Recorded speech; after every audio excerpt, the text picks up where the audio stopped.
Hello and welcome to the Untranslatable podcast. We are here in Prague today. Well, one of us is, and we are doing a very special episode with a fantastic musician, writer, producer, and podcaster, and we're looking forward to bringing that to you today. We will be talking about expat life in Prague, music, writing music, composing music, and I'm sure Jared has plenty of interesting questions for us as well.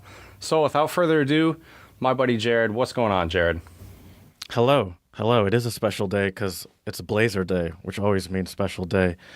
But first, everyone, please follow us. Instagram, Untranslatable Podcast. Twitter, Untranslatable1, the number 1. Email us, untranslatablepodcast@gmail.com. Slide into those DMs. You can give us topic ideas. Untranslatables, which are sayings, idioms, proverbs that don't really make any sense if you translate them literally, but if you actually say them, then they make perfect sense to the people from that language. Or Song of the Pod ideas. We're going to have a fun Song of the Pod today. Also, 5-star reviews, please, on iTunes and Stitcher. Spread a little love. And we're on YouTube, and that's it. That's all I got. Well, thank you, Jared. So much.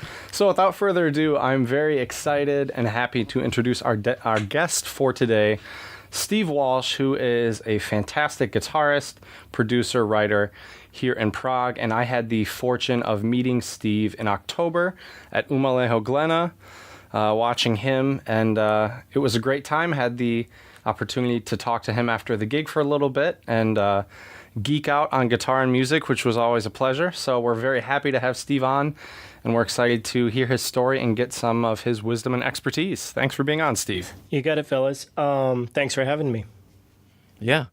Chad, did you guys talk about our other connection? Not yet, no. So we did an episode with Joanna Jenkins. Yeah, I saw that a few months ago, which was a blast. She Super is such cool. an amazing woman. Yeah, Joanna rocks. And you played guitar on her. What was the song we featured, Jared? Ain't No Color But the Blues. And you were on the video playing guitar, yeah? Yes, I believe so. Yeah, very cool. Yeah, we had the, different time periods, but my piano teacher was her music teacher when she was in, elementary school, I believe. And when I visited Chad in Prague a couple months ago, maybe a month or two ago, and I was telling my piano teacher, I'm going to go to Prague and hang out with my friend. My piano teacher's like, oh my gosh, you need to give this gift to Joanna Jenkins. She was running around her house finding me a gift to give to Joanna. And then we were talking to her, and Chad mentioned that he met you at the concert. And she's like, oh my gosh, I love Steve Walsh. We're like, oh wow, small world, all these connections being made. That's great. So you host the Loud Noises podcast.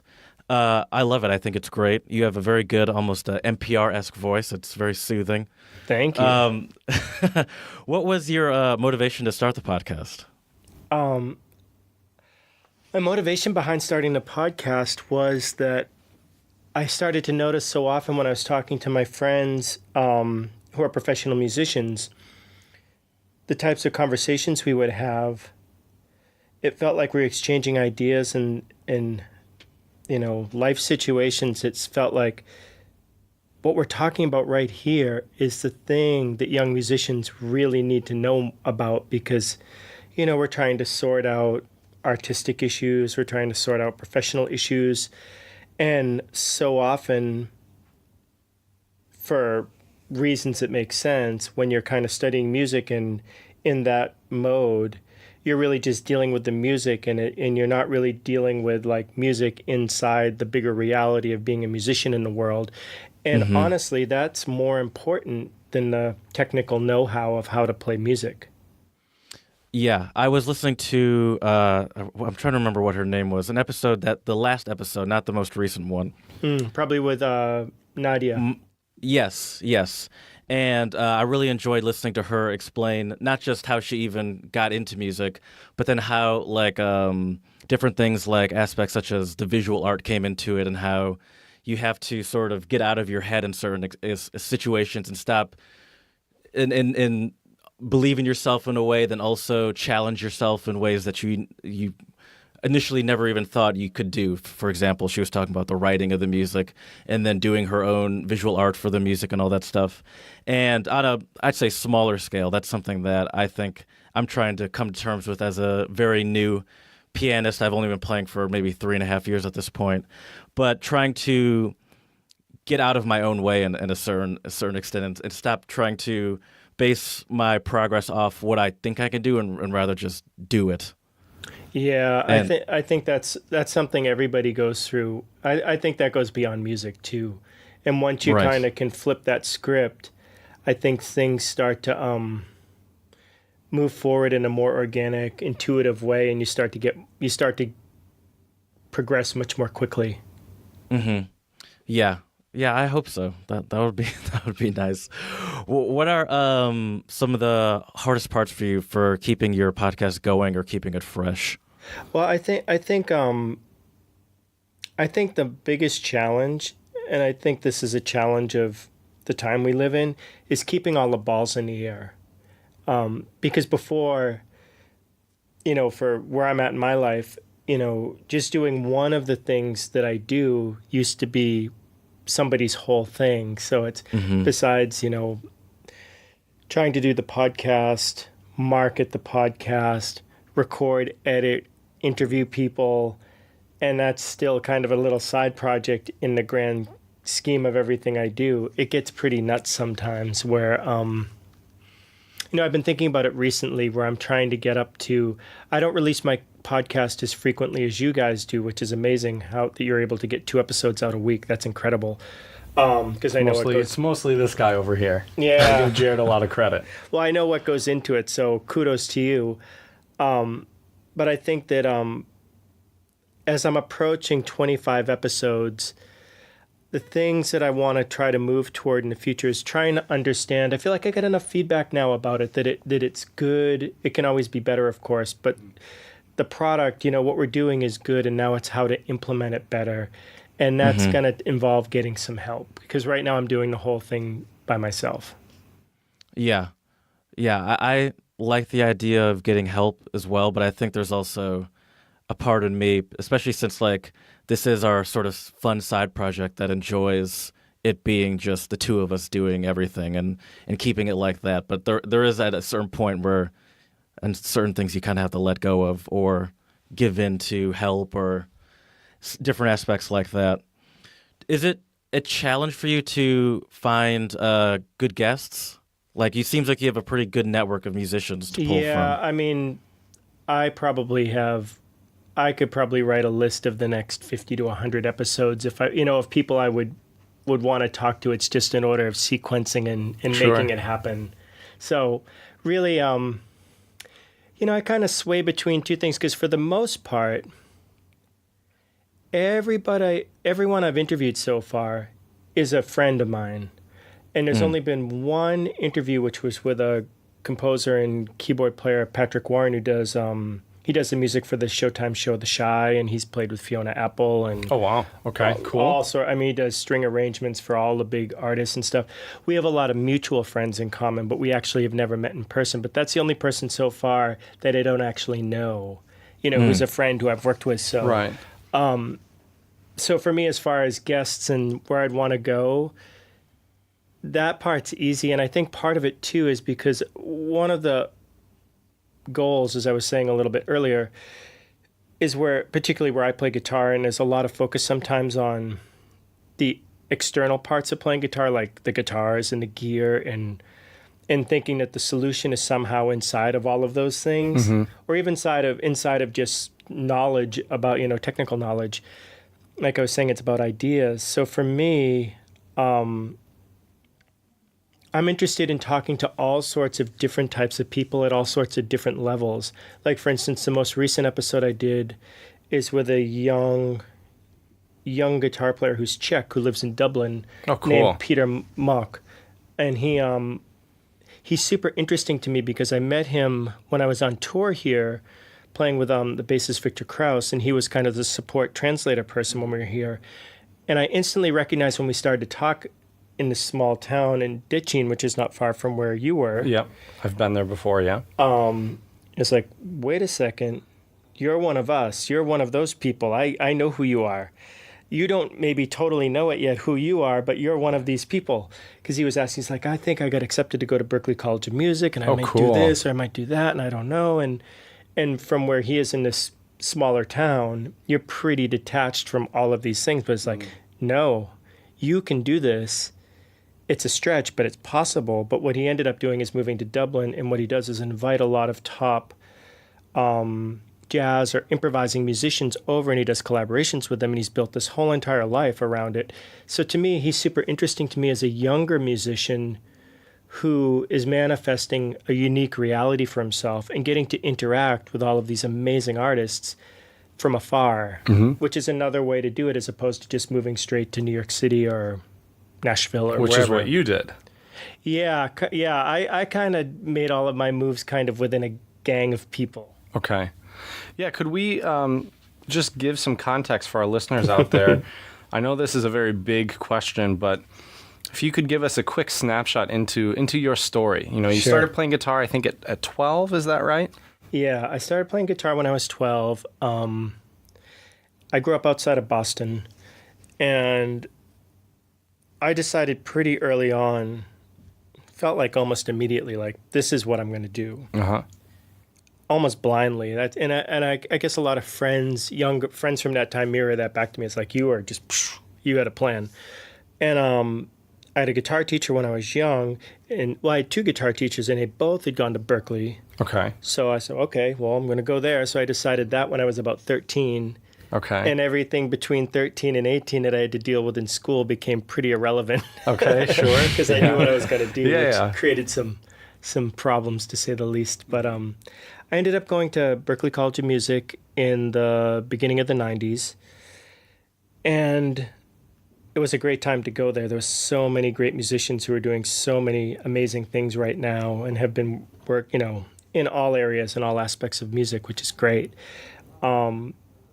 And from there, a natural progression after Boston was to either move to New York City, which was pretty easy geographically, or to go to Los Angeles. And at that time, people didn't really go to Nashville the way they do now, but now that's become a thing. So I moved to New York City, and I lived there from the late 90s till about 2005, where there I learned how to really play with singers. I was playing a lot of singer-songwriter music, like the Lilith Fair, and all of this stuff was happening. I started to learn how to use a recording studio, compose music. I was composing a lot of music for commercials, starting to, at night and on the weekends, starting to help artists make records. Oh, cool. Record their own music. So like producing. Exactly. Okay. And I taught myself how to engineer. And I was right at that period where things started to switch from analog to computer. So we're in that kind of Some wonky big period. switch, right? Yeah, but it was a good time for me. Like, I think the good thing, I'm 48, so the good thing about where I'm at is I got to see the end of the way things were done, like actual real sessions, even if it was just on a jingle or something where you've got to get people in a room and they have to play together and it's got to be right and it's actually going down, like sitting in a big band or orchestral session for like a Mercedes commercial, and it's like, it has to happen now. And it's got to be right. So that was amazing. And also to get to record and work with and play with a lot of idols who lived in New York at the time, and then also with your peers. But around 2005, I was starting to move more into songwriting, and I was getting a little burnt out of living in Brooklyn just for lifestyle reasons. And I moved to Nashville, and I lived there until, it's kind of fuzzy because I was kind of leaving and coming back and leaving, coming back. But I guess I lived there till about 2011. Okay. And then I moved to Prague. Right. Okay. So, and what was Nashville like back in those days? it was interesting in retrospect. Nashville was amazing. And Nashville's a really interesting place. Have you been there at all? No, that's on my bucket list. It's great. It's amazing. I guess the first time I went to Nashville was probably maybe around 2000, 2001. I was like, wow, this is really interesting because it had the same, even more musical density than New York. Because like in New York City, as we all know, this is happening in every field, that kind of density. It's like, what do you do? Well, I do flex coding, or I'm a investment banker. I play classical music. It's like Right. it's all happening. Where in Nashville, it's primarily music. Right. And the whole thing revolves around music. So it's a really special place. And in the last 15 years or so, it had been trending away, not trending away from country, but adding other things to it. Okay. And now at this point, so much of the music business has re-centralized itself in Nashville with people coming from Los Angeles or New York, record companies moving out, their main office or their production resources moving them to Nashville, that every type of music you can imagine is happening in Nashville, which is really cool. And there's the most amount of recording studios, the Right. largest amount of songwriters, the musicianship, where it's interesting because there's parallels and differences between all these major music centers. But the thing that's really interesting about Nashville in particular is the musicians can play anything really well, but the real specialness is their ability to play songs like common types of songs, common types of chord progressions, terms with the kind of intensity that people can play jazz on a high level. Oh, cool. Okay. So it's you can walk into a recording session cold, you could maybe not even have met half of the musicians. They put up the music, and the speed that things can come together and turn into something is unparalleled. It's incredible. Oh, that's cool. Yeah, it's that's really so cool. amazing. And now there's lots of rock music, there's lots of indie music, there's lots of everything besides the gospel, country, bluegrass, all the things that made Nashville famous. Right. There's everything now. It's incredible. Is it a challenge or was it a challenge to go from New York to Nashville and then find a new music community and sort of start a career there? Or was it more natural than that? Did you just happen to know people there already? I knew a few people when I moved to Nashville. And when I first went there, the thought was to just go for a summer and sublet a place and kind of check it out. I think that my Nashville experience was a positive one. It was good. I enjoyed living there. I met some really great people, made some good relationships. But on the other hand, I would say maybe a mistake that I made, because I was in a publishing deal that was still in New York and I was traveling quite a bit, that I don't know if I, from the get-go, built some of the relationships that in retrospect I wish I had built from the get-go there. Okay. And it's really true where, it's interesting, between Nashville and New York, for instance, they're kind of inverse to one another in the sense that New York City is all about new. And people are really, in my experience, pretty open to taking a risk or taking a chance on something new or mixing it up. Where there, I think part of it is the pace. I think part of it's culture. I think part of it, it's just the way it is. And I think it's actually good, is people are very nice and it's easy to meet people, but it takes longer to establish yourself because it's not broken. It's working perfectly fine without you. Right. They don't, So in that regard, I think that making that transition from one music community into the Nashville music community, you have to almost reset yourself to the fact that it really doesn't matter the things you've done in other places. It might be interesting, but it actually doesn't hold as much value as you might think it does or want it to, where it's really a starting over regardless. And I think that I was kind of in between in my experience in Nashville, where in some ways I was starting over and open to the idea of starting over. But I also, at that age, in that place in my life, I had some attachments to the things that I'd done and the fact that my publishing deal at the time was still out of New York. And I was kind of in the middle of doing more, not necessarily pop, but more rock, pop, less country. But I was doing country, and I was a little bit of a hybrid, which in 2005 was a little bit less common than it is now, where it's definitely more accepted. When you're going to a place like Nashville, when you to make your own community or sort of ingratiate yourself into communities, is it essentially just going to live music venues and introducing yourself, or is it a little more complicated than that? Not really. I was just having this conversation with my partners here at the studio about this.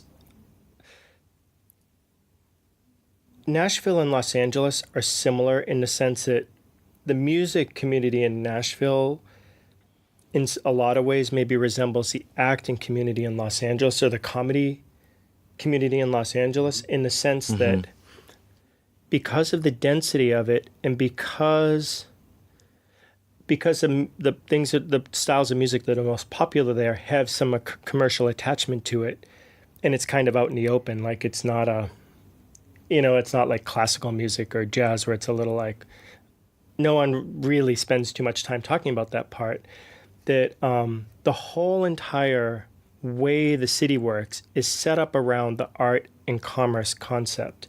So for instance, like a day for a young person starting out in a place like Nashville, in terms of like what your dance card could look like in terms of lining up opportunities to meet people, could look like meeting somebody for coffee at a cafe at 8:30 in the morning, that if you look across the cafe, almost every table is two producers meeting to catch up, an engineer meeting with a new artist, two artists who are friends who are commiserating in the corner. Somebody really famous walks through and gets a coffee and is headed off to a big studio. It's like a campus. It's fully integrated. So that's so cool. That's your 8:30 coffee. Then generally by 9 o'clock, you're headed towards whatever you're going to do, which is either going to be anything from your day job to a writing session where you're going to get together with another songwriter and try to write a song, which is more of a communal thing. It's not so much about the outcome. It's about finding your people and finding creative configurations that you can write with and create something that's meaningful. Or to a recording session, and the recording sessions still, by and large, run the way they ran in the 50s and 60s, where it's a 10 o'clock session, a 1 o'clock session, and then again, a 5 o'clock session or 6 o'clock session. And it's very civilized. There's lunch. Again, you might be catching up with the people you just wrote a song with at lunch, or meeting somebody else the afternoon. And then at night, there's kind of two levels of the nightlife, because usually right after work, somewhere around 6 o'clock, there's things called showcases, which are, as lawyers, managers, record company people are headed home to their families, they can stop off and see a showcase of someone who's basically showing their goods, so to speak, and looking to try to affiliate somehow. And then there's a late night scene of like gigs and the bars and stuff where it's like somebody's just for fun creative project or something. So the opportunities are endless in Nashville to meet people. It sounds like an amazing place. It's really unique. That does also sound a lot like the comedy community. I just listen to a lot of comedians talk, and that sounds like a pretty normal day for a lot of comedians too. So then I understand that parallel. So then your next step was coming over here to Prague. Yeah, and that wasn't necessarily like a clear line that happened. I'd reached a certain point, as I was saying, around 2011, where my time in Nashville was really cool, but I was also kind of missing, like my real people. Most of my really closest friends live in New York City. Okay. And a lot of my most long-standing creative relationships and working relationships are there. So I started to get the itch to go back. And through the 2 or 3 years prior to this, I've been spending a lot of time in Europe as a songwriter, going to London or to Stockholm. And through this period, I have a very close friend who's American, who I've been working with in the commercial music world for advertising and for years. He lived here in the 90s, and he's a musician. And I started to slowly over time meet some of his musician friends from the Czech Republic. Okay. And started to slowly, get involved in various projects and helping people with their music. So I had started to come here, and I really liked it. And I felt like there was an opportunity, and I had just started dating the woman who's now my wife. We have kids and a family here. I felt like New York is not going anywhere. Right. And at this point in my life, if I were to ever give it a go and try to live in another country, this is the time to do it.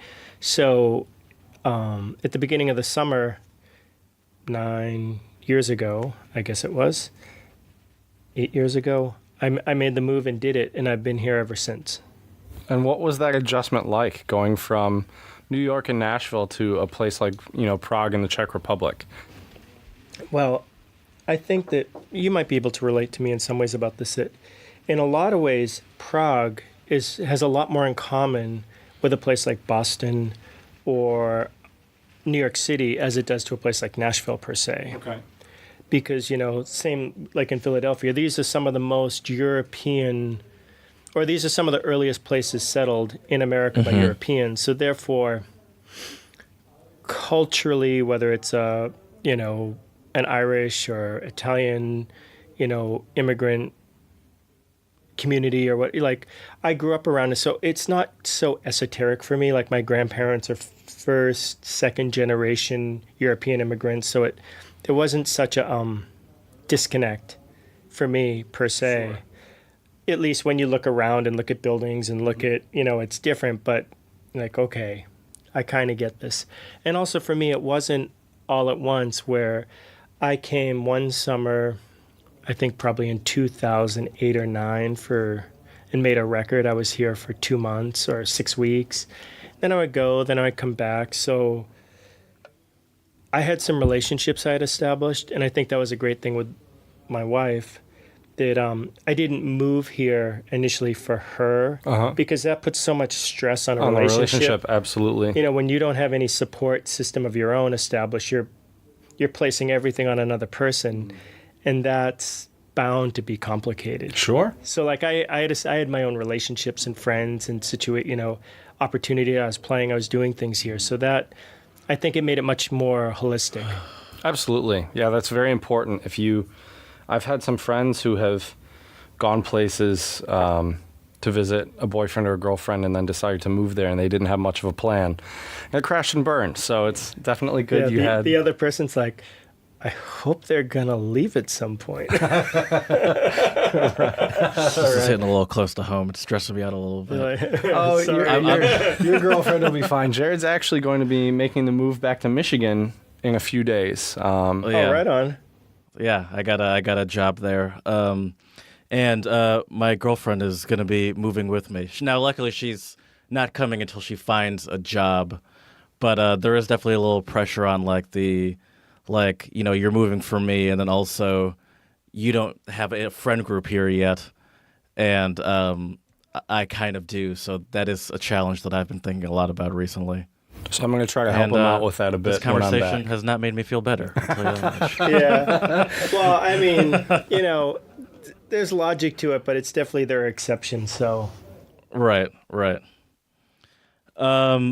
So moving to all these different places, how do you sort of either bring your musical knowledge from New York, Nashville, and to these new places, or how does it become almost a hindrance in a way to sort of rely on what you knew from past places? That's a good question.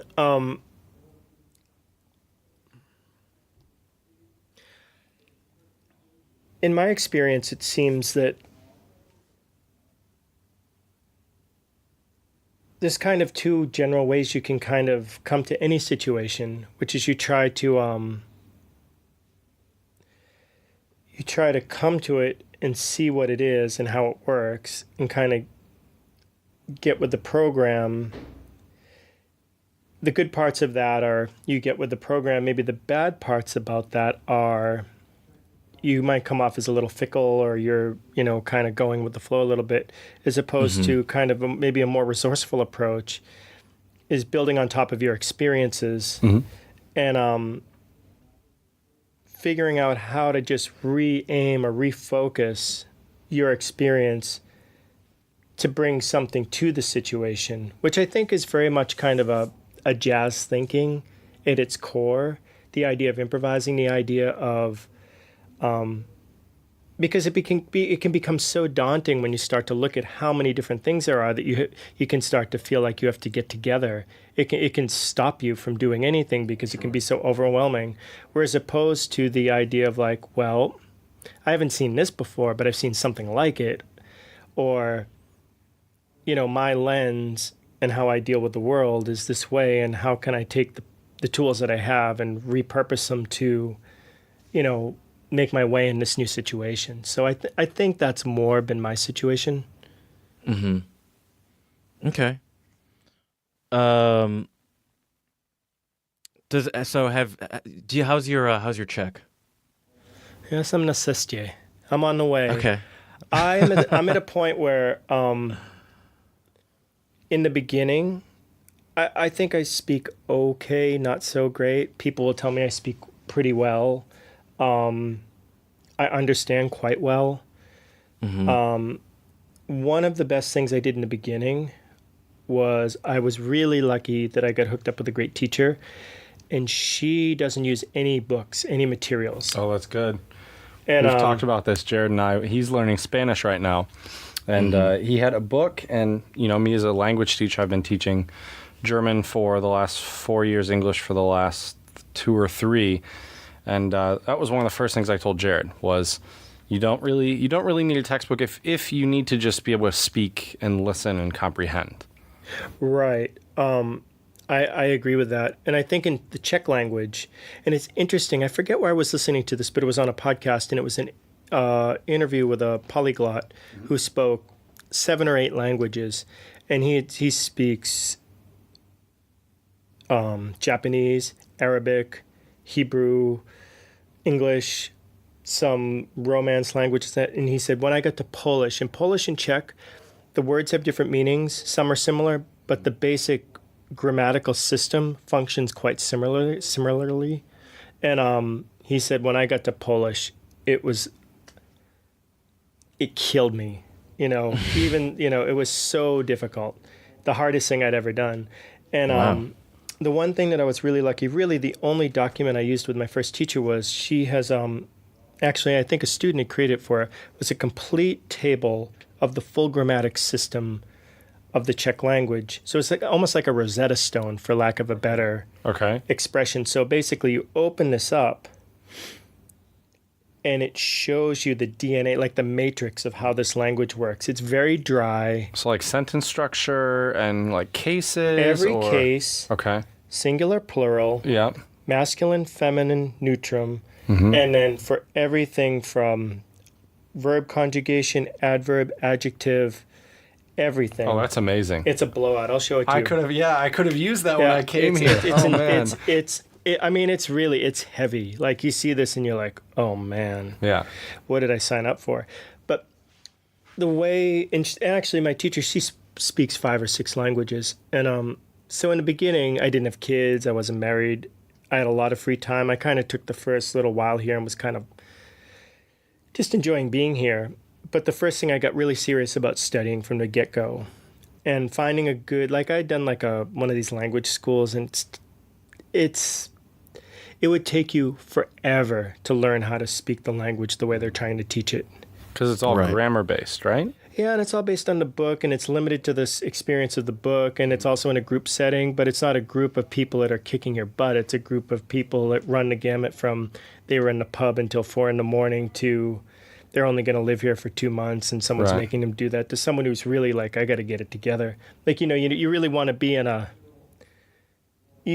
pressure situation. So these one-on-one lessons with this woman were incredible because she would never switch to English unless the place caught on fire. And she had the patience of having you work the problem until you could figure it out. Oh, cool. That's very rare in a lot of teachers. It would be brutal. It was brutal. Yeah, that sounds stressful. But it was really great. So, like my ability to write is pretty good, which a lot of people learn to speak, but their writing's terrible. Right. And then it all derailed about 4 years ago when we started the studio here and my first son was born. And it's just like, I've been in damage control. I've been on defense ever since. So, It's just, it is what it is. But we've recently moved out of Prague about an hour and 15 minutes or so. Although people there can speak English, it's even less than there is in Prague. And I'm looking forward to taking it to the next level, because it's really, I've always felt like if you cannot speak the language of where you live on a functional level, you're not having a full experience. You're preaching to the choir here at our podcast, because that's one of the things we really try to stress. And, the thing that makes me sad is I'll be leaving tomorrow, and now I'm starting to notice I spent time, occasionally at the pubs in Chomutov and talking to people. And a lot of people could not speak good English, so I was forced to use my very broken Czech. But I realized last week when I was at the pub with a few of my students that I can understand a lot more than I realized in the beginning. And now it's such a bummer because I'll be leaving, so all this comprehension that I've developed over these 10 months will, slowly fade away. So yeah, because this is a language only 18 million people on the planet speak. Right. Mm-hmm. Yeah, and the best way to keep it up is through the consistency of being immersed in it. Even if you do practice at home, I feel like it's not the same. No, and it's not connected to any other language in enough of a way that it's a building block. Right. Mm-hmm. Yeah, that's definitely the sad part. Mm-hmm. It's true. Yeah. So I assume you work with Czech musicians and Czech-speaking musicians. Mm-hmm. Does that, as far as say production goes, is there any sort of something you have to take into account for that? Well, yes. I would honestly say that it's less about English versus the Czech language per se. Uh-huh. I would say that if I'm completely honest, I think one of the things that would be said to me a lot, like for instance here, there's an incredible history of music here, in jazz and in classical music particularly. And there's a generation now of musicians here in Prague, or a couple generations of really great musicians that are playing all sorts of different types of music, pop music, rock music, jazz, you name it, hip hop, everything. And there's some really, really, really fantastic musicians. However, there's a part of playing music, there's an aesthetic part of it. And that's something that, it's the same reason why I didn't stay living 12 miles outside of Boston this whole time. There are magic makers there. There are incredible musicians who live where I grew up and still live where I grew up, and they teach at places like Berkeley, and they make incredible recordings, and they do amazing stuff. But there's something that happens when you keep upping the ante, so to speak. Now, some people are so self-disciplined. Music's a weird one because music is the third language. So even though you might not be able to communicate directly or clearly in English straight to someone who speaks Czech, or their English might be not strong enough to communicate clearly in English, you have this third language, which is the great equalizer of music. Mm-hmm. So that really, really helps that situation a lot. But I think as far as developing your aesthetic and your taste and a nuanced approach to doing something, at some point, the closer you get to the sources of what these things are, whatever it is you want to do, like if you want to understand Russian philosophy, you probably want to move to Russia and study with one of the preeminent thinkers of Russian philosophy. If you're getting to that level of nuance about something, as opposed to Introduction to Dostoevsky 101. Right. Mm-hmm. Yeah. So what I've learned after my time here, there's some musicians here that go out of here and they function internationally. They play with lots of international musicians. They've developed a really wide aesthetic to do a lot of different things, and that's amazing. And then I think, but those really tend to be in the jazz and classical, opera, these kinds of worlds. But more in some of these more mainstream types of music, it's different. That it's much like, let's pick a place, like probably 25 miles out of Tulsa, Oklahoma is not the music hotbed that of Nashville or New York. And that's not saying something about my experience, my level as a player. That's just talking about the level of concentration of it going down, where it's like, no, Right. that's actually really is Dolly Parton sitting over there. Right. It's not someone that looks like her, or you're getting close, you're touching these people. They're there. So there's things that ensue from that I've had to come around the bend with, which has led me to reconnect with what I did in the beginning, which is teaching. Because when I was 18 through like 23, 24, I mean, I'd be teaching up to 50 students a week, teaching guitar and going to school and playing and teaching workshops and master classes. And that was a big part of the Loud Noise podcast. And I'm developing now, which I'm going to start. I have my first workshop starting in a few weeks, which is it's been about a year and a half in the making. I've been working with an old friend of mine who's a corporate performance coach, and developing this program and kind of construct of thinking around how to develop yourself. This could work beyond music, but I'm doing it through the discipline of music, of how to develop yourself in that regard. And music, the last thing I was going to say is just music's tricky too, because music is a communal thing, much the way sports are, whereas if you're more of a visual artist and you're self-directed and you maybe have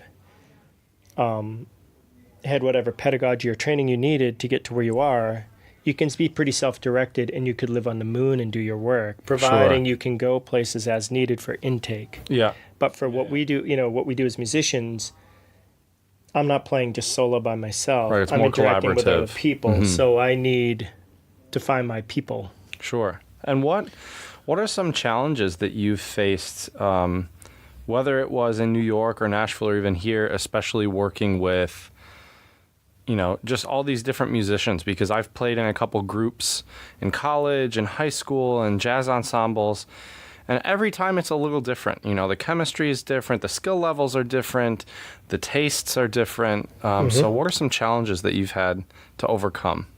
Well, I think as time goes on, music is really a battle of attrition, like being a professional musician. Okay. Like at a certain point, anyone who's left doing it, at my age, is probably really good. Uh-huh. So then it's about everything else. Okay. It's not about can they do this or can they play in time and with good rhythm or what. It's more about, are they cool? Like, Okay, is sure. this someone you can deal with? Because it's interesting. By and large, the most iconic musicians that I've ever gotten to be around or meet share a lot of very similar things in common. One, they're totally cool. Okay. They're completely cool. Like, they're so cool and easy that it's shocking at first. Because that's what comes with someone who's truly confident, is like they can share their point of view with you if asked, Right. or if they feel it will be constructive, but they don't feel a need to show it to you so they demonstrate that they're awesome. Right. And they're really there to be of service. They're really there to help. And I say this a lot. I say this on a podcast, that the music is the language. And this is part of what I'm trying to develop in this workshop, is the music is a language, and there's a finite amount of things that make up this language. And then it becomes how and what do you do with the language that determines who you are. In the way, just like we're talking now, we're improvising, we're sharing ideas in it. And that's the way it should feel. When people have a command of something on a high level, they're able to do this. And I think that the best recording musicians, and I think, and it's not even about names, it's about just these people are transparent. They can do so much. They're there to serve. They're there to serve the music. They're there to serve the artist. Like when it's their music, they do their own thing. But if they're, it's like working for the president. You're there to serve at the privilege. They're lucky. And this is, I think, what shocks, and I've seen it shock people here. I've seen it shock people in smaller places. They're so shocked that, because at younger points, and I think even I've done it, a lot of really great musicians do this. And younger versions of themselves, they've got more of an ego. They've got more of an attitude. Everybody has it to a degree, and some of that's healthy and some of it's unhealthy. Because, it's when you're projecting when it's not really welcomed or helpful, it's a problem. So people are shocked, like, I got to see so-and-so and, the singer who doesn't know anything, 18-year-old girl, whatever, guy, whatever, and they're telling the drummer what to play, and they don't even know the drummer's played with Sting and blah, blah, blah. Right. And they're like, okay, cool, that sounds like a good idea. We should try it. Yeah. And they were so giving, and I'm like, that's why they're playing with these people, because they're open to the possibility of having a contribution to the situation. And that to me is what it's really about. And I think that's the challenge. I think that's reaching that level of, I have my opinions about what I think is right and wrong, but I'm open to helping you realize what you're trying to do, because that's why I'm here today, is to help you make your thing a reality. Not impart your opinions on someone else. Start your own band, dude. Right. Yeah. I read somewhere that you are a big proponent of, as you call it, music by committee or production by committee, and this kind of sounds like what you're talking about, where it's like one, let people have their own voices and don't try to impart yourself onto them, but then also the best music comes from collaborating with other people and getting other insights from that maybe you never considered, even if you are an amazing musician. I was wondering, as far as this, collaborating with other people, since technology has made it so easy to collaborate with other people and send tracks and play on top of someone else's track, has that improved the I mean, I know it's improved in a sense, but has that taken anything away from it? Does that sort of take away some of the connection that you get from being in a room with someone or actively working with someone, when you're just emailing them a file and saying, now you put something on top of that? Or does it help because you don't really need to be there and it allows you to collaborate with more people and quicker and blah, blah, blah? Yeah. That's a really interesting question. From my perspective, and this is maybe going to be shaded a little bit about me being 48 and not 28 or 18, is I think what's transformed is workflow. Workflow, it's another universe. What I'm able to do and pull off now it was unthinkable when I started doing this. So that's amazing. It's no question. The fact that we're just doing this the way we're doing it, it's incredible. Right.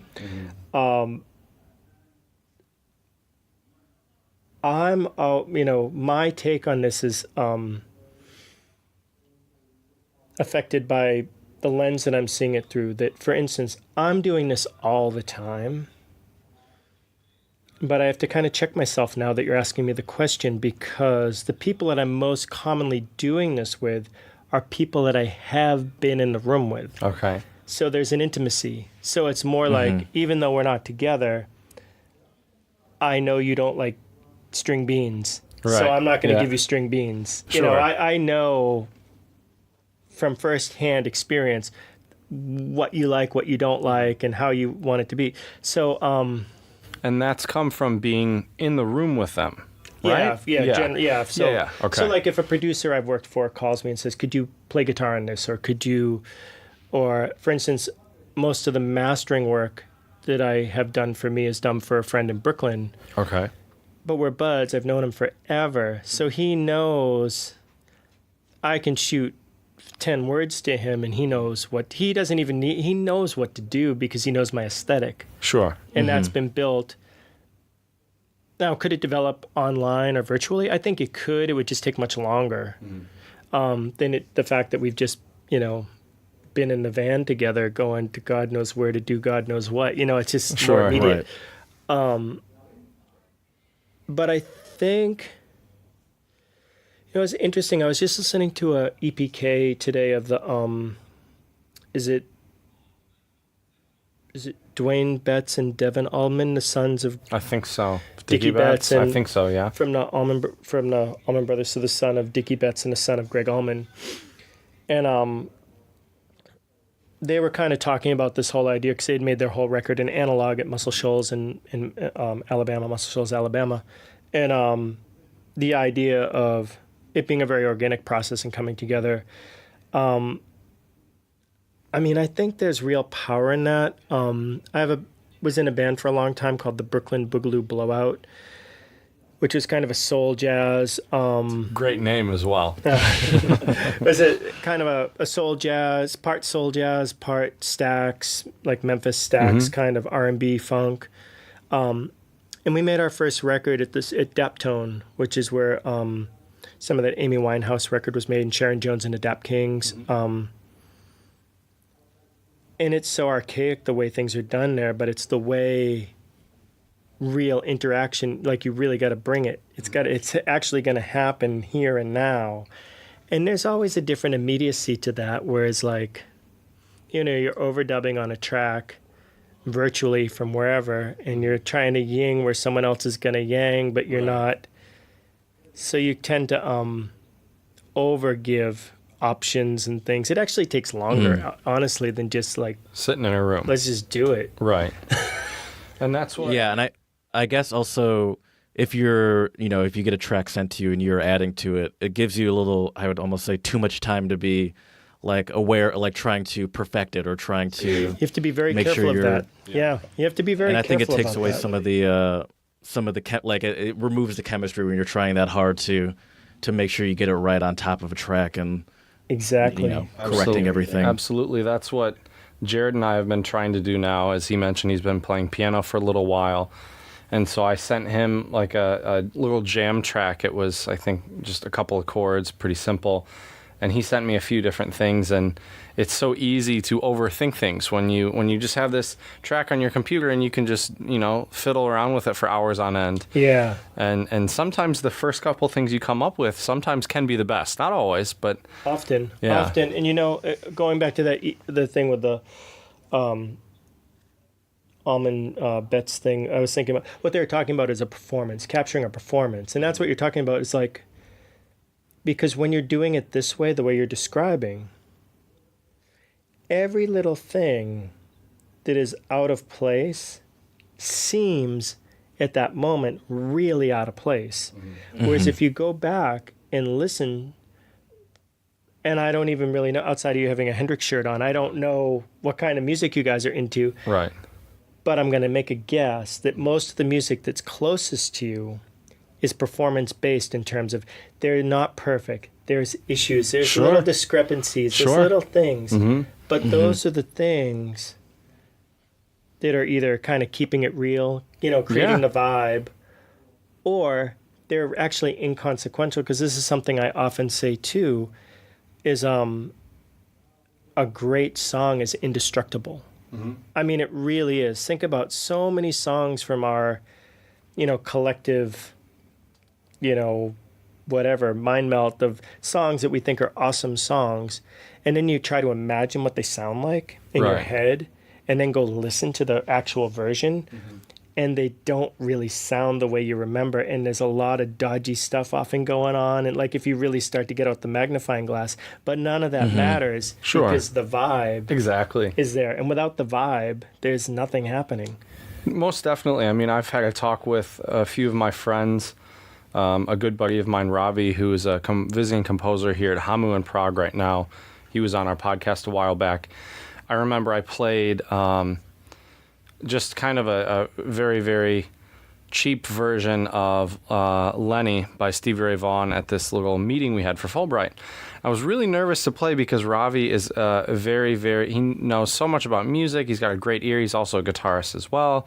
And I talked to him and I said, I'm kind of disappointed in my performance. I made some mistakes. And he said, it's not about all the technical aspects and it's technically flawless. If you can capture that feeling or that vibe, and there's a track by Led Zeppelin, I think it might be Since I've Been Loving You, where you can hear the bass pedal squeak. Oh yeah, there's a million of those. Right, but it's kind of cool, it lets you know that it actually happened. Right, it's not just all this digital robotic, and that's the thing. There's just something you can't in my opinion at least, you can't recreate on a computer that you can do with live instruments in a room. Yeah, and I mean, truth be told, you You can probably get close. can get, if you know what you're trying to do, you can get really shockingly close. Okay. But it's not the same. And again, not to be pejorative to, more organic, to electronic music or other things. I like a lot of these things too, but even these things, especially older stuff, like even sequencers moved a little. Like there's asymmetrical, glitchy little things that can happen in these systems that induce randomness and random stuff that also makes it feel a certain way. Or like, you listen to how someone can, who's really good. Like I remember I played on a record years ago, where they wanted to add like some more like soul or country or like unexpected guitar elements into this kind of neo soul hip hop project. And the producer was this guy Poochie Bell, who's a great drummer who plays with Marcus Miller and all sorts of people. He's amazing. Oh, cool. Erykah Badu and Oh, wow. and Okay. to watch him use the MPC, which is like a drum machine used for, now most of it's done on the computer, but the old school way of doing it is on this thing called a Akai MPC 2000, 3000, whatever. And to watch him play this thing, because he's an amazing drummer, but he could play this thing also like an instrument and watch him manipulate it and do stuff. You're just like, but he's playing it like it's an organic thing. Like it's a drum set or something. Yeah, or he's playing it like it is what it is. He's not trying to make it be a drum set. He's trying to make it be what it is. Right. But he's got such a command over doing stuff with it that it's as valid as, Robert Johnson or something. Right. Oh, cool. Super cool. That's awesome. The only other question I have is you've done a lot of teaching of guitar, I assume it is. I am not a productive practicer. I get distracted easily. I don't think I'm good at focusing in on like specific areas. What are some tips for productive practice that you'd have for a novice like me? Sure.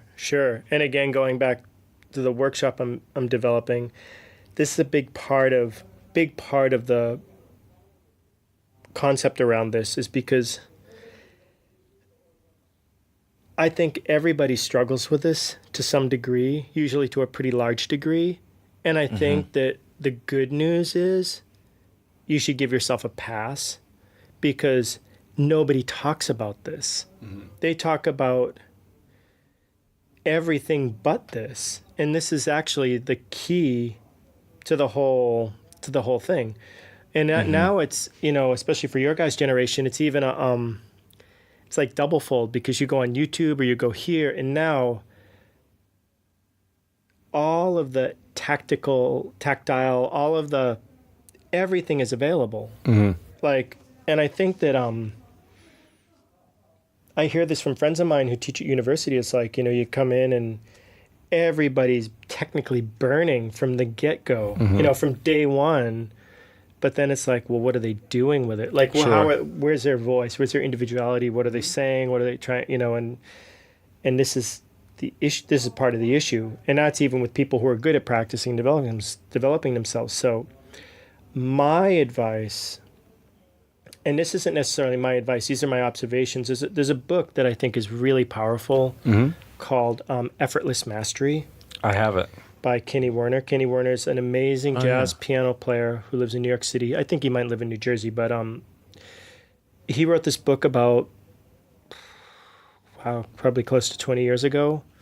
And I haven't studied with him directly, but a lot of my friends have. And I think that's a really powerful book. And basically the long and short of it is it's a very Zen-like approach of mindfulness, trying to be in the moment, trying to do the least, the most.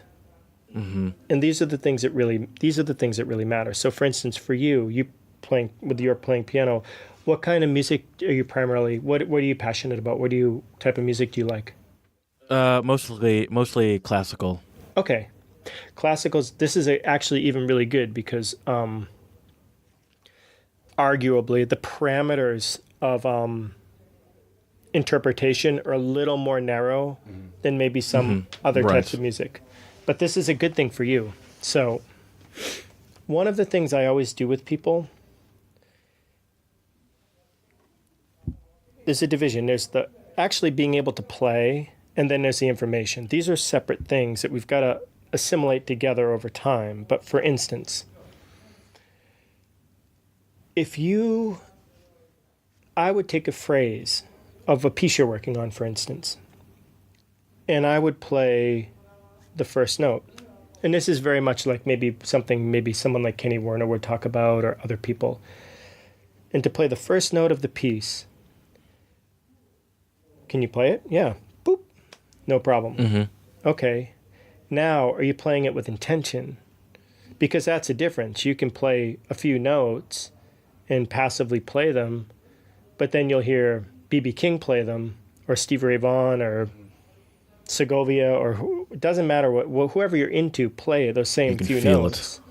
And it's going to sound like a symphony. It's going to sound like music. It's like, okay, wait a second. Why, when I do it, it doesn't sound like that? It's because the intention's not in it. So then it's like, okay, can I play the first note now with intention, full power? Boom. It's not this note, it's not that note, it's not this note at a different time, it's this note now, this way.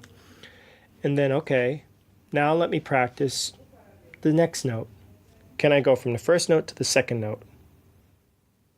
And do that. And the third note, and you continue from there. Now, the thing that sucks about that is in the beginning, it's so painfully slow to progress. But if you follow that thread through, at a certain point, it goes on steroids. Okay. And you develop so much more quickly. So like a guitar example, for instance, say in a different style. Say you're into, well, let's use Philly as an example. Say you're into Pat Martino, the jazz guitar player. And it's like he can play fast, he can play technical, he can play a lot of stuff. He's amazing. You learn like you take a blues that he played on and you start transcribing the solo. Same process. Say it's a one measure lick and you learn the lick. Okay. And now the trick is to play it with the same level of intensity and focus and time and space, feel, groove, swing, all of these things that he can do it with. And then things that you need to do, and this will help you too, is do you record yourself? Do you record yourself practicing? No. Okay. This is really important because if you don't do this, what you think is happening in your mind, there's probably a 90-something% chance that it's something else. Like how many times have you ever done something in your life, musical or non-musical, where you come and you see your buddies afterwards and you're like, that was a disaster. And they're like, I've had that before. And they're like, no, man, that was pretty cool. Yeah. And then there's times you come and go, that was great. That was killing. I didn't know, like, really? That's what you... I don't know, man. Right. So what happens is there's an existential thing that happens, that what we think is happening is often not what's actually happening. And the only way to know what's happening is to have that third party on your phone documenting it. And even if you're just spot checking or taking the whole thing, which is why I often record I record almost every gig. I record myself when I practice. And I don't listen to the whole thing, but I spot check things because it's the only way for me to know which end is up. Because you'd be like, man, the band was kind of sucking tonight. And they listen and go, no, I was kind of sucking tonight. Okay. Or whatever. Right. So I would say that's really important. But the idea is if you can take something very simple, like in this example of a piece you're working on, or this Pat Martino thing, or whoever, and if you can play a very simple, small thing with all of the nuances of the person who's playing the thing you're trying to get, then you've got it. You've got the thing that's important, because the notes are not important. What the way they're delivering it, their accent, the timing, everything, that's where the music is. And if you can get that, then you've basically installed, it's like the Matrix, you've installed that piece of software inside yourself of like, this is what Albert King plays like, or this is what, Jimmy Page plays like, or this is what Emerson, Lake and Palmer versus Depeche Mode plays, and you've got the thing. And then you just try to keep carrying that thread out. And then the other thing that I think is must be really, really hard, especially for younger people who don't have access to maybe the most supportive teachers, in the sense that you should only try to practice, almost think of it as like a headlight on a car, to only practice that next 50 yards in front of you. Because if you stay too close, you're not really practicing, you're playing, you're noodling, you're just fucking around basically.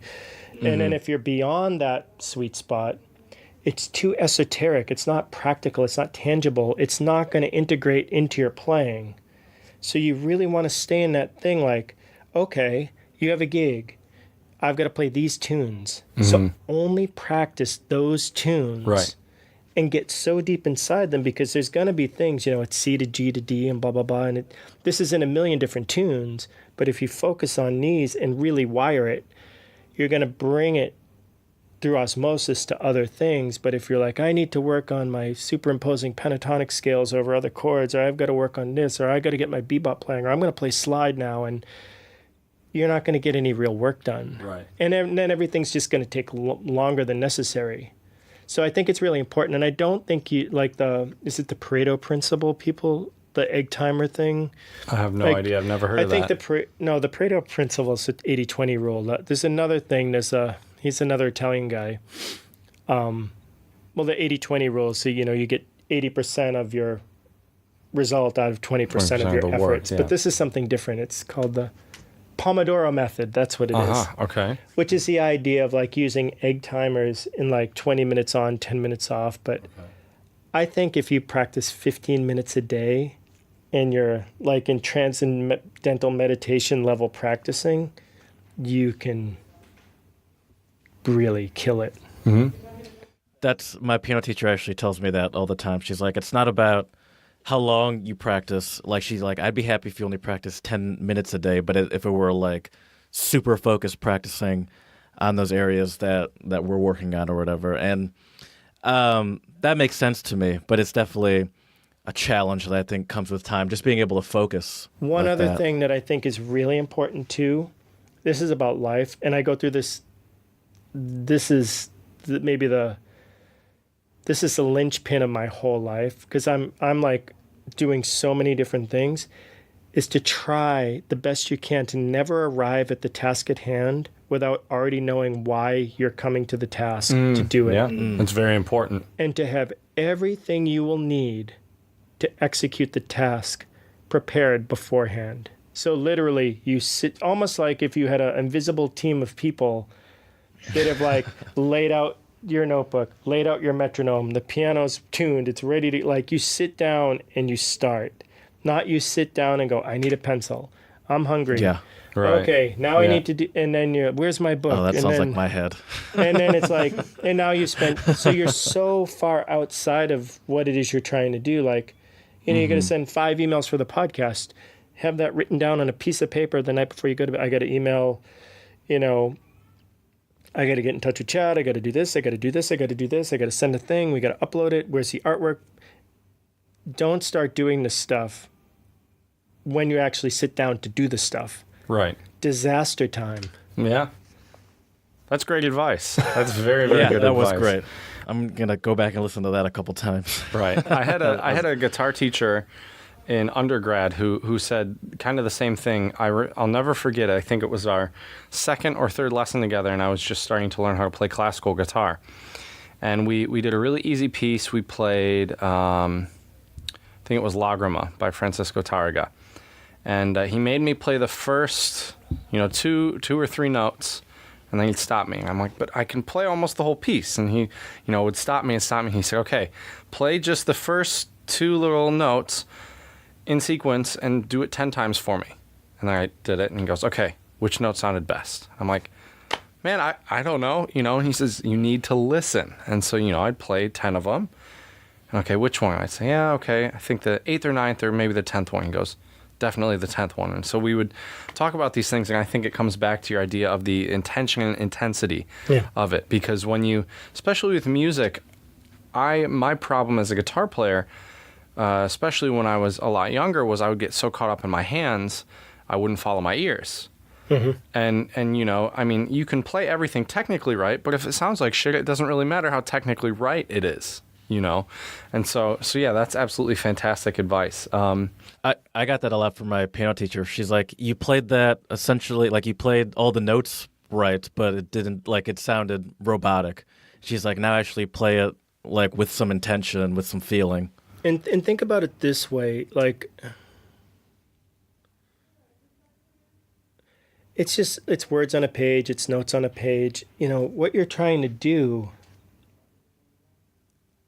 I mean, and that's what's really great about music like early rock and roll, punk rock music, because it's so visceral, is you're trying to just move energy. And like you can move it by lobbing, you know, snowballs, or you can do it in a much more nuanced way. But really all you're trying to do is make a connection at a minimum for yourself and at a maximum to as many people as you can reach with whatever it is you're trying to share with them. And that, to me, that's where we want to start with this. And then you only need, and this is really important because this is the biggest time saver, is you only need the technical command of the aspects of the language that will be necessary to effectively communicate what you're trying to do. And it's language teacher, like this is the whole ball game. Because it's like, okay, we're talking about astrophysics and we're talking only to academics about this, and there's only a small group of people who conceptually are onto this at this level. Okay, well then we're going to have a much more nuanced conversation about this. Sure. But if you're trying to do something that's trying to reach a larger group of people, or a specific group of people in a larger context, it's like, what do you need to accomplish what you're trying to accomplish? And that is a limitation that you can impose on yourself, which is a good one, because then, you know, often guitar players like B.B. King get referenced because he's playing with the same level of focus and intensity on a smaller, using less pieces of information than someone like, say, John Coltrane is using. But that level of intention that they're using on that set of technical information is the same. And it's through their particular lens or their point of view. And that's why you're equally moved by both of them. Sure. Right. Some people may have a gravitation towards one or the other, but when you come across this, you feel like something's happening. You know, the hairs on the back, you're like, it's undeniable. There's no debating that even if it's not your cup of tea, something's happening here. Sure. Yeah. And that's why you would want to play music in the first place. Of course. Yeah. Which leads me to one of my last questions for you, which is, did you have any, you know, you started playing guitar at 12. Did you have any artist or specific reason why you gravitated towards the guitar? Sure. Kiss and AC/DC. And Nice. Led Zeppelin. Okay. Cool. Very cool. For me, it was Texas Flood by Stevie Ray Vaughan. I think the first real live music I ever saw was Kiss with makeup. Okay. And there was an epiphany at some moment in the first 45 seconds of that going, these guys are at work right now. Right. Yeah. That's pretty cool. Yeah. Oh, for sure. Oh, that's great. Yeah. Okay. Do you want to move on to the song of the pod? I do. So how about you tell us about your pick for today, Jared? So for just about every episode, we like to find a song of the pod. Usually we try to find something not American. You know, we'd like to focus on different cultures and music from all over the place. But obviously, since we have a musician on, we wanted to talk about one of your pieces. So I did some searching around, and I really enjoyed Big Day.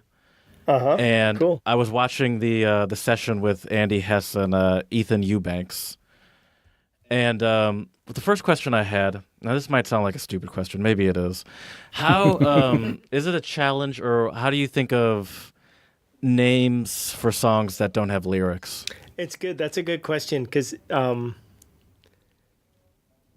I think a lot, I was talking to a friend who's actually been on the podcast, Amanda Monaco, about that. And she was saying how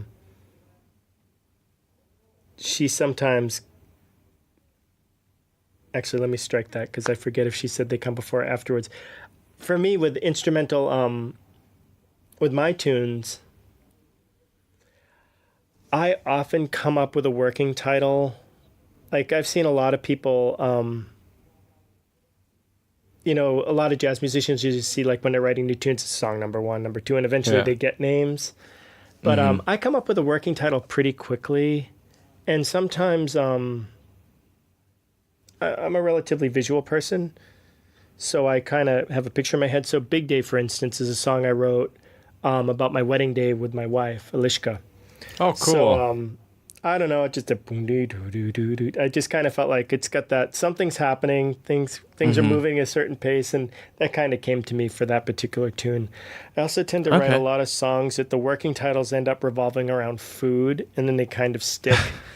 So Funky Dumplings. Funky Dumplings. That was no tacos in Prague. Yeah. That was one we featured quite a while ago on the podcast when cool. after I saw you in concert, and you told the story about one of your friends or one of your bandmates who, it was they were at their school cafeteria. The dumplings were like hard as rocks or something. You could throw them like frisbees. Or... Yeah, well, it's actually even more. There was the lunch lady who was like, the classic. I don't even know. The classic, typical, what you would imagine, as a young boy as your Slovakian lunch lady, Right. And she's pretty gnarly. Doesn't seem like she wants to be there. She was pretty gnarly, I guess. Pretty gnarly woman. And she used to mess with the kids, and she'd be like, the knedliks or the dumplings are pretty, pretty rough. And she'd be like, and kids are like, it's like a bad movie. And oh my gosh! So we called the song "Funky Dumplings." Nice. So what is your thought process? I know this is also a pretty broad question, but on a tune like A Big Day, what is kind of your songwriting process, and how does that pan out? It's always the same. There's a great book called The Artist's Way. Okay. By Julia Cameron. Mm-hmm. It was originally for visual artists, but it's been adopted. A lot of business people get into this book, a lot of tech people. It's really become common because she has a thing called it in the book called morning pages, which is the idea of kind of showing up and just long form kind of a brain dump, 2-3 page brain dump every morning. And I think that maybe through that I've kind of adopted it to my writing process, is the idea of, and this is something that came out of my writing in Nashville, even if it's writing songs, is, songs with lyrics, is it doesn't work. This idea of divine inspiration coming down and tapping you and you do something. Right. This is a fallacy. Very This rare, doesn't. Yeah. I mean, it happens for some people, but this isn't a practical application to anything. The way to do something is to show up every day at the easel, metaphorically, or out of the well, and see if water's going to come out today, and to not get too hung up on the outcome and just be like, some days stuff happens and some days stuff doesn't. Most days nothing happens. Sure. And if you spend a little bit of time there to make yourself available for the possibility of something happening, fate and, it may all come together in a perfect way. So that's how I look at anything creative. And particularly because I write so much music for commercial and TV and film and stuff that you're writing under deadline. I'm often writing under deadline. So it's like, it has to happen now. It's like, there's no, we got to send this thing in 4 hours, 5 hours. It's got to be written, recorded, and produced, and off to the next thing. And I think that's a good process because you become less precious about everything. And in that way, you look at your cumulative output and then you see what was good about it, and you just know, and especially the longer you do this, you go, well, of course, if 10% of what I do is good you're in the top 1% of performers. You're killing it. It's great. So, like, for instance, with my music, it stems from my practicing. And usually the first part of my practicing is just playing, just getting, kind of trying to make a connection. Mm-hmm. And if something clicks, if I get an idea or something seems interesting to me, I'll often kind of cancel practicing for the day and I'll follow that thread through. Sure. But if it's kind of like, I don't know, and then I'll move into what was scheduled to practice. So that's how it's always the same. To me, that almost sounds like moments where I've been teaching, and there's kind of this thread we go off on, and it's like a teachable moment, right? Where I could stick to my set lesson plan that's been regimented, whatever, or maybe follow this teachable moment and see where it can take, the class and the students. And I think that's kind of similar. Totally. Mm-hmm. Totally. That's really cool. Very nice. And then, so not to put you on the spot, but we do love to do things with language here on the Untranslatable podcast. Are there any Czech phrases that you have that are like your favorites? Není čas ztratit čas. Something, don't have time, or no, there's no time. Can you say it again? Není čas So there's no time. Or, ztratit čas. I don't know what strasa is. To lose. There's no time to. There's no. Okay. So it's kind of an idiom. We don't have time to lose. That's a good one. Oh. This is a great one. This is a good one because this one. Šťoraš se v tom jako v babovs koksu. Which means? It's basically you're picking or stirring at your food like it's your grandmother's coal. Okay. But it's kind of like, it's a good one. And one of the first ones that was a good icebreaker that's actually better for older people than maybe like if you're trying to, let a young woman that you think she's attractive is, and this is actually, it's tikat instead of vikat. It's informal, but líbí se mi tvoje náušnice. So líbí se mi tvoje náušnice. Okay. I like your earrings. Oh, really? I like your earrings. Okay. Very nice. Very nice. All my friends in Chomutov told me the phrase I need to say was máš moc hezké oči. You have very nice eyes. But yeah, earrings. I feel like complimenting earrings or maybe shoes. Yeah. Always a good one. It's a little more. No, but it's great. I mean, Czech language is a disaster waiting to happen. It's so difficult. It's so funny how many times I would tell people I was learning Czech, and the first question they would be like is, well, why? Second, like People here. Yeah, Czechs. Sure, you get that. Why? Oh, it's so difficult. You shouldn't waste your time. Things like this, which I find interesting because when I was learning German, I mean, Germans were asking me why, but a lot of times it was more just because the Czech why was kind of like, are you sure you want to do this? Germans, it was more just curious of, oh, what's your connection with the German language? And so I thought that was really interesting just to see that cultural difference between learning their language because Totally. As you mentioned earlier, it's very important, I think, whatever country you go to learn the language. Even if you're only traveling for a few weeks, just do your basic hellos and pleases and thank yous go a long way.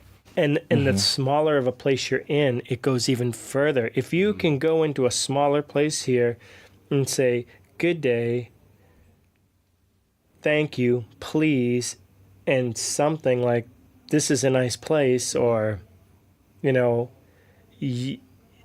your experience there will have so much more meaning. Oh, absolutely. You'll be received so much.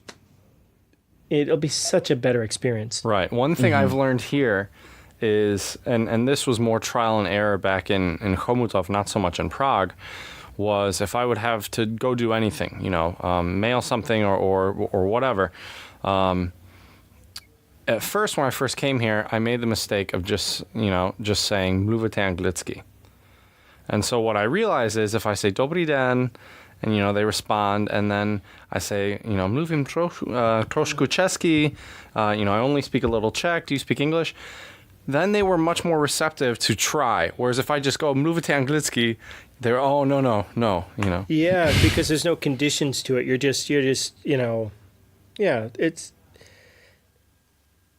totally, you're going to have a completely different experience. And also you know, I call it the no fear, like you just got to be ready for shenanigans to ensue. Yep. It's just, you got to be ready at every moment of, I'm here. I need to get something done in the real world.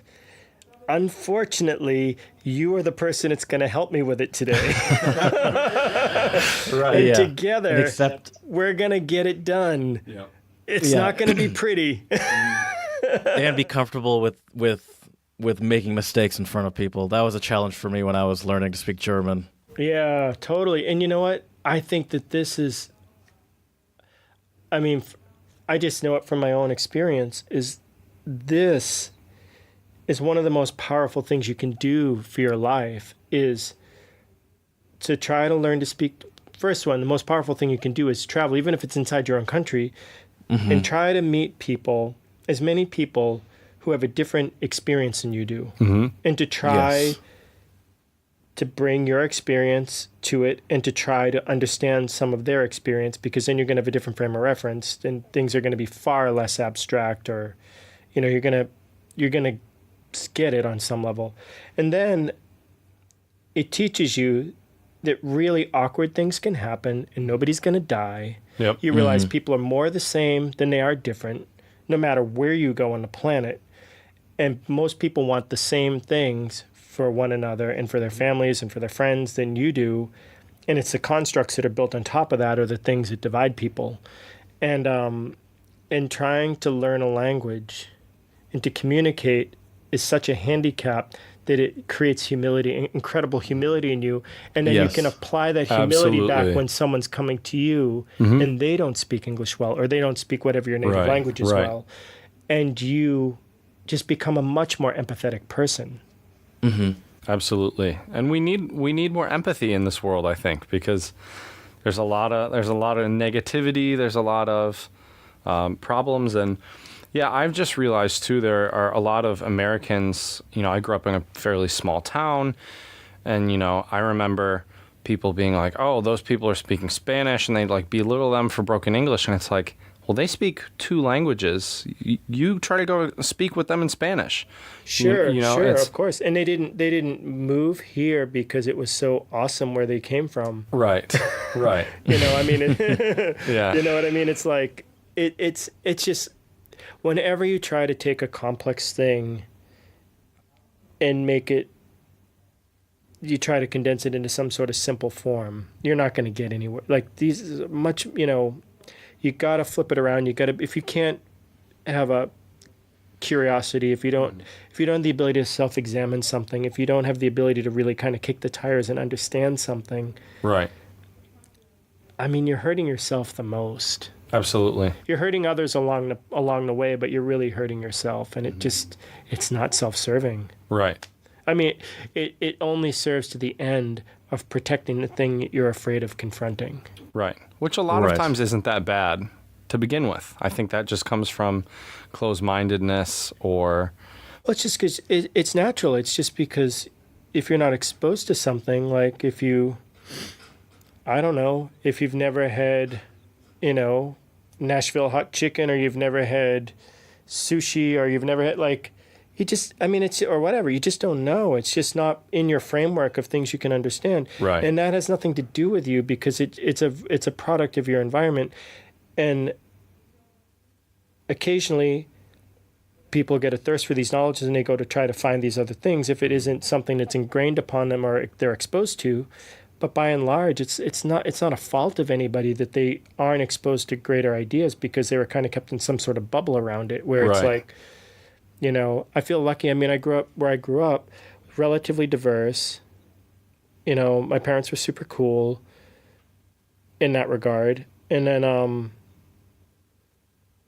you know, going to Berkeley is amazing because it's one of the most culturally and diverse schools, and with one of the highest international populations of any university in the country. So it just seems normal. It's like, Right. Mm-hmm. It's just such a weird concept to me. Yeah, sure. I think that's part of what we try to do here at this podcast is normalize that stuff and show how, it's fun to talk about all these differences between cultures and stuff. But at the end of the day, it's how not different a lot of us really are. Mm-hmm. Amen. And I think we're doing a good job there. Yeah, guys. You guys are killing it. Absolutely. Well, that's all the questions I have for Steve. I don't know if you have any left, Jared. No, that's it. Thank you very much. Those were all my answers, so Well, good. we're square. Well, good. Perfect. Well, Steve, we really thank you for taking the time to come on our podcast. We appreciate all of what you do with your podcast as well, Loud Noise, all the great music you're putting out. And keep up the good work, and I hope we're in touch in the future. Yeah, right on. And safe travels back home. Thank you. Appreciate Thanks. it.